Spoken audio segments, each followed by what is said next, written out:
the spoon and I stroke it very gently and I look at it and I say bend, melt, bend, melt. And look, the metal is becoming almost like plastic.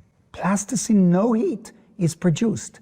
I say bend, melt, bend, and look, and then I went like that, and the spoon broke.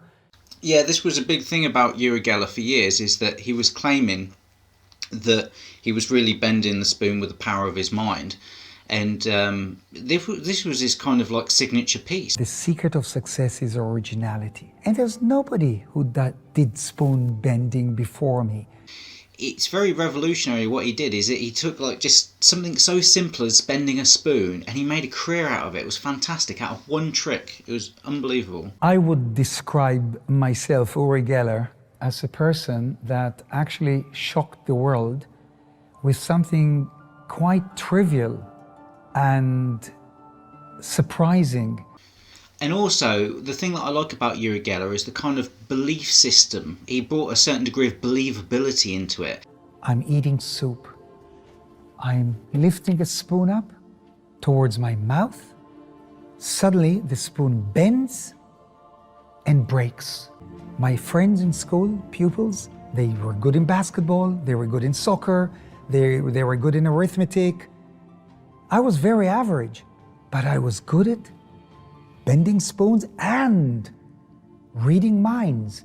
There was another trick that he used to do with like the watch stopping. So he'd say, oh, rub the watch and it will stop, or oh no, get an old watch and it will start again after it hasn't been used for many years. Like it was very, the thing I liked about Uri Geller is that you were heavily invested with him as a character. And the way I discovered that I could read minds was I was not good in mathematics, in arithmetic. So I could concentrate on the back of a pupil's head and I would copy the answer. The teacher didn't know how I got the answer right when the equation was wrongly written.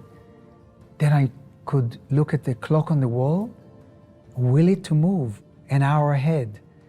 So I started discovering things that I could do at a very early age. The stuff that he was doing had a huge amount of believability to it, so it kind of sucked you in. You didn't look at it thinking, oh, how is he doing this as a magic trick? Because he wasn't selling it as a magic trick with a secret, so he wasn't sort of like positioning himself whereby it was a challenge for you to have to figure this out. It was more a case of saying, oh look, isn't this weird when you just do this thing and this happens? You try it. And it was very interactive, very engaging, and it wasn't as challenging as here's an intellectual magic trick, see if you can figure it out. Oh, you can't, I can, I'm a magician, I'm brilliant. It was very inclusive. It was a very thoughtful presentation that you gave to it.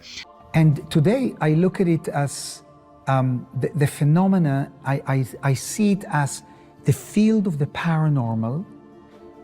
There is a section of it that is mind over matter, psychokinesis, telepathy, the ability to do extrasensory perception. But it was always controversial. The only thing that I don't agree with is that he just took it a bit too far sometimes, and he was claiming things that weren't true, and he's very entertaining. It's not just spoons nowadays. There's all sorts of people that twist various different kind of things. You can do it with coins in the hand that have been signed. There's a lot more kind of advanced ways of doing the same kind of metal bending effect. And even a friend of mine owns a magic cafe in London called the Twisted Fork. So if you ever get a chance, go along to it and see some magic and enjoy a coffee. And he has a fantastic routine whereby he takes a fork and all the prongs go in various different ways, and you can't bend it back either. So it's just incredible. I'm gonna show what I got, and if I'm wrong, then I'm wrong, but it really came very strong in. It could be two mountains with a round thing on, or two people. Can I show? Yeah, I'd like to. Am I wrong? You're right. I'm right. Good. This is the drawing that Geller has made to correspond to the target object. The rectangle on the clipboard represents the TV screen in Geller's mind on which he claims to project the image he is trying to draw. As you can see, he is quite elated about getting the right answer. This is a huge thing as well, and this is why you've got to be very careful when performing magic with people's perceptions, is because there are people that believe that what you're doing is real, and the whole art of it is that you're saying, I'm going to show you something that isn't real, and the fact that you believe it is real is what the illusion is, because if you were really doing what you say you could do, there'd be no illusion. So it's very important to put across the fact that you are going to actually fool somebody and deceive somebody and do an honest deception, as opposed to try and convince them of something that just isn't true in reality.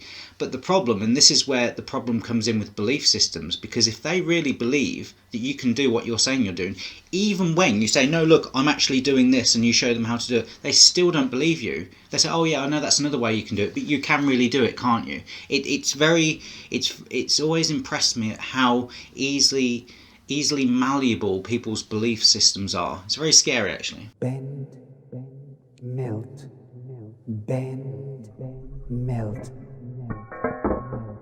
He tried to convince people that what he was doing was real. Oh, it's the mind doing it and all this kind of stuff, as opposed to any jiggery-pokery.